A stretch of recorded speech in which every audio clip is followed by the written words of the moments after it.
രാവിലെ തന്നെ ലഞ്ച് ബോക്സിൽ എന്താ ഉണ്ടാക്കാന്ന് എല്ലാവരും ആലോചിച്ച് നിൽക്കില്ലേ? തലേദിവസം തന്നെ അതിനുള്ള പ്രിപ്പറേഷൻ തുടങ്ങും.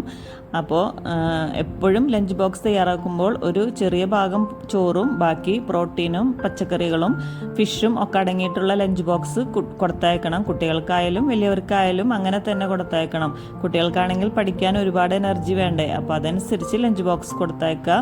ഞാനിവിടെ നിന്ന് ഉണ്ടാക്കിയിട്ടുള്ളത് ഒരു ചെറിയ ബോക്സിൽ ചോറ്, പിന്നെ അതിൻ്റെ മുകളിൽ കടലക്കറി, പിന്നെ അതിൻ്റെ മുകളിൽ കുറച്ച് പയറ്, പിന്നെ ഫിഷ് ഷാലോ ഫ്രൈ ചെയ്തിട്ടാണ് വെച്ചിട്ടുള്ളത്. അപ്പോൾ വട്ടത്തിലുള്ള പാത്രമാണെങ്കിൽ അതിൽ 4 പോർഷനാക്കിയിട്ട് ഒരു ചെറിയ ഭാഗം ചോറും ബാക്കി പ്രോട്ടീനും പച്ചക്കറികളും ഉണ്ടാക്കി വെക്കണം. അപ്പോൾ എല്ലാവരും ഇതുപോലെ ട്രൈ ചെയ്യണം. ഇതുപോലെ ഹെൽത്തി ആയിട്ടുള്ള ഒരു ലഞ്ച് ബോക്സാണ് നമ്മൾ കഴിക്കേണ്ടത്. അപ്പോൾ ഇതുപോലത്തെ ഹെൽത്തി ആയിട്ടുള്ള വീഡിയോകൾ കിട്ടാൻ വേണ്ടി എൻ്റെ ചാനൽ സബ്സ്ക്രൈബ് ചെയ്യാനും മറക്കരുത്. ഫേസ്ബുക്കിലാണ് കാണണമെങ്കിൽ ഫോളോ ചെയ്യണം.